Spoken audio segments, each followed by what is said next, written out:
তো এতদিন আমরা যেটা জেনে এসেছিলাম, ক্লাস ফাইভের আমরা ভগ্নাংশ চ্যাপ্টারটা কমপ্লিট করছিলাম। তো আজকে আমরা ভগ্নাংশ চ্যাপ্টারে একটা নতুন ধরনের জিনিস করব, সেটা হচ্ছে লঘিষ্ঠ আকারে কিভাবে প্রকাশ করতে পারি। যে কোনো ভগ্নাংশকে আমরা লঘিষ্ঠ আকারে কিভাবে প্রকাশ করতে পারি। ক্লাস ফাইভের যে চ্যাপ্টারগুলো আছে তার মধ্যে এই চ্যাপ্টারটা খুব ইম্পর্টেন্ট, ভগ্নাংশ। তো ফাইনাল পরীক্ষার জন্য এটা প্রিপেয়ার করা খুবই উচিত, যে ভগ্নাংশকে আমরা লঘিষ্ঠ আকারে কিভাবে প্রকাশ করতে পারি। ধরো একটা ভগ্নাংশ আছে 72/99, 72/99 বলেছে এই ভগ্নাংশটিকে আমাদের লঘিষ্ঠ আকারে প্রকাশ করতে হবে। দেখো, লঘিষ্ঠ আকারে প্রকাশ করার অনেকগুলো পদ্ধতি আছে। সব থেকে সহজ পদ্ধতি আমি বলে দিই, সব থেকে সহজ পদ্ধতি হচ্ছে কাটাকুটি করে প্রকাশ করা।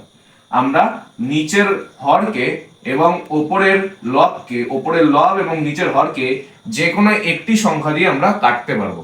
যদি আমরা সেই সংখ্যাটা দিয়ে কেটে দিই তাহলে আমাদের ভগ্নাংশটা লঘিষ্ঠ আকারে হয়ে যাবে। যেরকম আমি যদি এখানে করি 72/99, এটাকে যদি আমি কাটি 9 দিয়ে, তাহলে 99 কে যদি আমি 9 দিয়ে কাটি তাহলে হবে 11। আর যদি 72 কে আমি 9 দিয়ে কাটি তাহলে হবে 8। 8 নং 72, তাহলে এটার মান কি দাঁড়াবে? 8/11। এটাকে আর কাটাকুটি করা যায় এক সংখ্যা দিয়ে? কোনোদিনও সম্ভব নয়, কারণ 8 কে যে সংখ্যা দিয়ে কাটবো সেই সংখ্যা থেকে আমরা কখনোই 11কে কাটতে পারবো না। তো এই যে অ্যান্সারটা বেরোলো, এইটা হচ্ছে লঘিষ্ঠ আকারে প্রকাশ। এরকম ভাবে আমরা ভগ্নাংশের বিভিন্ন ধরনের অঙ্কগুলো করব, যেখানে কিনা আমাদের লঘিষ্ঠ আকারে প্রকাশ করতে বলা হয়েছে। পেজ নাম্বার অঙ্ক গণিত বইয়ের ক্লাস 5-এর পেজ নাম্বার 86 পেজের ওপরের দিকে অনেক এরকম অঙ্ক দেওয়া আছে, যেখানে কিনা আমাদের লঘিষ্ঠ আকারে প্রকাশ করতে বলেছে। তো তোমাদের কাজ থাকবে, একটা প্রথম অঙ্কটা আমি দেখিয়ে দিয়েছি 72/99, বাকি যে কটা অঙ্ক আছে ওই কটা অঙ্ক এইচডব্লিউ করা। তো আমরা আগেরটাই জানলাম যে কোনো ভগ্নাংশকে আমরা সব থেকে বেশি ছোট কিভাবে করতে পারি। সব থেকে সহজ পদ্ধতিটা আমি শিখিয়েছি, সেটা হচ্ছে আমরা কাটাকুটি করে করতে পারি। আরেকটা পদ্ধতি আছে যেটা আগের দিন আমি শিখিয়েছিলাম, যে ওপরের লব এবং নিচের হরকে দুটোকে যদি আমরা একসাথে গসাগু করি তাহলে যে গসাগুটা বেরোবে, ধরো আমি যদি 16 আর 24 নিই, 16 আর 24-এর গসাগু করলে গসাগু বেরোবে 8। 8 দিয়ে একবার 16কে ভাগ করতে হবে, 8 দিয়ে একবার 24কে ভাগ করতে হবে, তাহলে যেইটা পাবো সেটা আমাদের হরের জায়গায় হর এবং লবের জায়গায় লব বসিয়ে যাবে। এইভাবে আমরা পেয়ে যাব। এরপরে আমাদের আরেকটা পদ্ধতি আছে, যেখানে কিনা আমাদেরকে এর পরবর্তী ক্লাসে বা এর হয়তো পরবর্তী অঙ্কেই আমাদের এই জিনিসটা ইমপ্লিফিকেশন করতে হবে অঙ্কের মধ্যে। সেখানে কি করতে হবে না, আমাদেরকে হরগুলোকে এক করতে হবে। হর কোনটাকে বলে?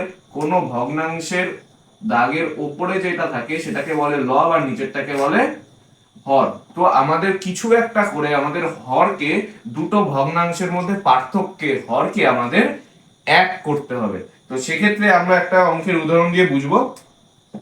পৃষ্ঠা নাম্বার এখানে কত নম্বর পৃষ্ঠা বলবো,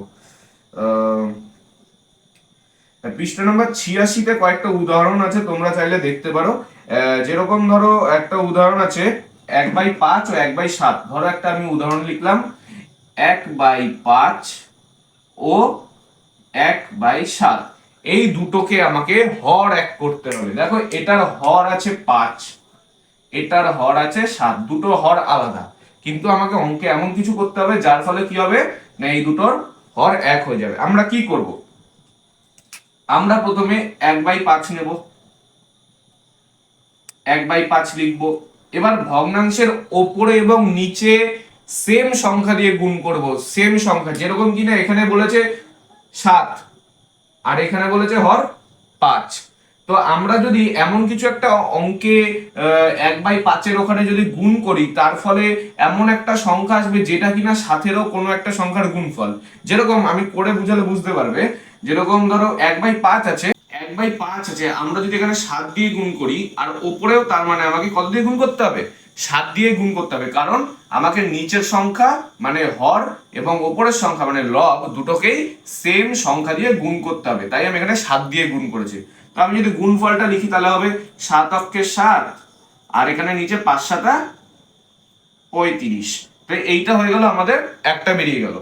আরেকটা আছে, আমাদের আরেকটা দিয়েছে, সেটা হচ্ছে 1/7। কি দিয়েছে?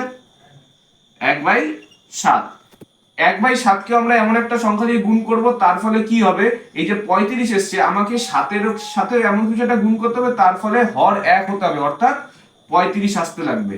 যেরকম আমরা যদি 1/7 দেই, আর এখানেও যদি আমরা 5 দিয়ে ওপর এবং নিচকে গুণ করি, সবসময় মাথায় রাখতে হবে আমাদের যদি হর 1 করতে বলে বা ভগ্নাংশে যদি আমাদের এরকম ভাবে সিম্পলিফাই করতে হয়, তাহলে আমাদের হর এবং লবকে যে কোনো একটি সংখ্যা দ্বারা ওপর এবং নিচে গুণ করতে হবে। যেরকম প্রথম অঙ্কে আমি 7 দিয়ে ওপর এবং নিচে গুণ করেছি, কিন্তু দ্বিতীয় অঙ্কে আমি 1 করার জন্য 35 আনার জন্য আমি 7 কে কি দিয়ে গুণ করেছি, 5 দিয়ে গুণ করেছি। তো আমরা গুণফল লিখি, কত হবে, 5 অক্ষে 5 আর 5 7 35।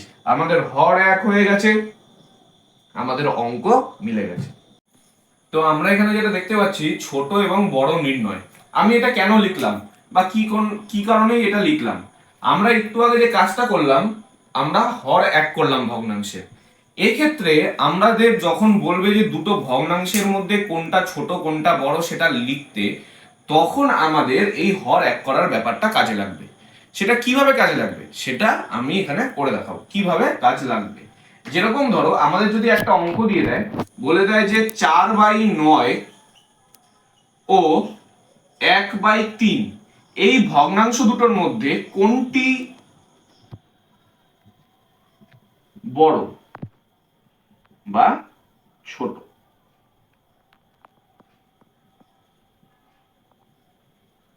খুব সিম্পল ভাবে বের করে ফেলবো। কিভাবে বের করব, আমরা হরটাকে 1 করে দেবো, হর 1 হয়ে গেলেই আমরা বের করে ফেলতে পারবো। যেরকম কিনা এখানে যদি 4/9 থাকে, এটাকে 4/9 আমরা প্রথমে লিখে দিলাম। ধরো আমি 9 কে 3 দিয়ে গুণ করব। এবার হর 1 করতে গেলে কি, নিচে একটা সংখ্যা উপরে আরেকটা সংখ্যা এইভাবে আমরা গুণ করতে পারবো না। আমাদের যখনই গুণ করতে হবে, নিচে যে সংখ্যাটা দিয়ে গুণ করবো আমাদের উপরেও ঠিক সেই সংখ্যাটা দিয়ে গুণ করতে হবে। তাই 4/9 এর সাথে আমরা 3 গুণ করেছি, তাই 4 এর সাথেও আমাদের 3 গুণ করতে লাগবে। তাহলে উপরে হয়ে গেল 3 4 12 আর নিচে হয়ে গেল 27। ঠিক আছে, এরপরে কি করব, এরপরে আমাদের এই সংখ্যাটা হয়ে গেছে, এবারে 1/3 দিয়ে কাজ করব। 1/3 ইজ ইকুয়াল টু 1/3 লিখে নেব। এবার এখানে হর কত এসছে, 27, তার মানে আমাদেরও এখানে কত আনতে হবে, 27। 3 এর সাথে কিছু একটা গুণ করে আমাদের 27 আনতে হবে। 3 এর সাথে কত গুণ করলে 27 হয়, 9। তাহলে নিচে যখন আমরা 9 দিয়ে গুণ করছি, অবভিয়াসলি আমাদের উপরেও 9 দিয়ে গুণ করতে হবে। তাই 9 অক্ষে 9 আর 3 9 27। এবারে একটা কথা বলে রাখি, অঙ্কের ক্ষেত্রে যখনই আমরা ভগ্নাংশ দেখব, ভগ্নাংশের মেন সংখ্যা হচ্ছে ভগ্নাংশের লব। এখানে 12 আর এখানে 9। হর আমাদের কি আছে, সেম আছে, 27 27, তাই হর নিয়ে আমাদের চিন্তা করতে হবে না। ভগ্নাংশে দেখব লব কোনটা বড়, এখানে আছে 12 এখানে আছে 9, তাহলে লব কোনটার বড়, 12/27 এর লব বড়, তাই বড় ভগ্নাংশ কোনটা হবে, 12/27 হবে বড় ভগ্নাংশ।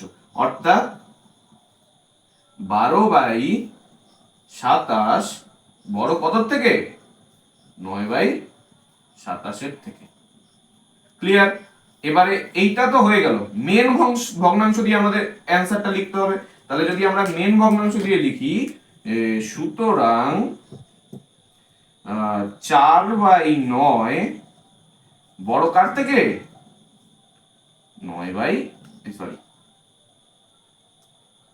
1/3 এর থেকে 4/9 বড়।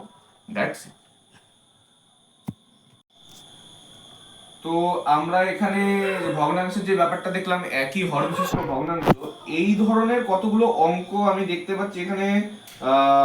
পৃষ্ঠা নাম্বার 87, ক্লাস 5 এর অঙ্ক বইয়ের পৃষ্ঠা নাম্বার 87, পৃষ্ঠা নাম্বার 88 এবং পৃষ্ঠা নাম্বার 89, 90, 90,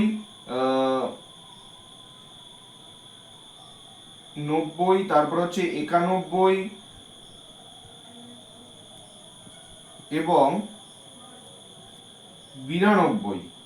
হ্যাঁ, তাহলে কোন কোন পৃষ্ঠাগুলো বললাম, পৃষ্ঠা নাম্বার 87 থেকে পৃষ্ঠা নাম্বার 92, প্রত্যেকটা পেজে কিছু ফিলআপস আছে এবং লাস্ট পেজ অর্থাৎ 92 পেজে 3 এবং 4 এর কতগুলো এক্সারসাইজ আছে।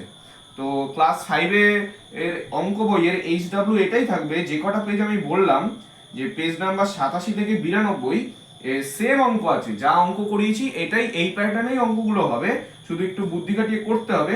তোমরা চেষ্টা করো, যদি না করো তাহলে আমি আছি করে দেওয়ার জন্য।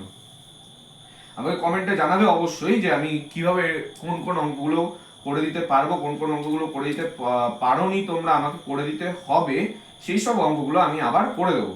তো আগে নিজেদেরকে চেষ্টা করতে হবে। তো ফিল আপগুলোকে মন দিয়ে করবে, ফিল আপগুলোকে যদি করতে পারো তাহলে এক্সারসাইজগুলো আপনি সে উঠে যাবে। আর আমি যা শিখিয়েছি ফিল আপগুলো সবকটাই এইগুলো দিয়েই হবে। তো সবকটা অঙ্ক তো বইয়ের করিয়ে দেওয়া সম্ভব নয়, তাই কিছু কিছু বেছে অঙ্ক করালাম যেগুলোর ওপরে পুরো অঙ্কগুলো ডিপেন্ড করে আছে। তো যে কটা পেজ বলেছি, পেজ নাম্বার 87 বা 87 থেকে পেজ নাম্বার 92 বা 92 অবধি অঙ্কগুলো করে রাখবে। তো এটাই হচ্ছে এইচডব্লিউ।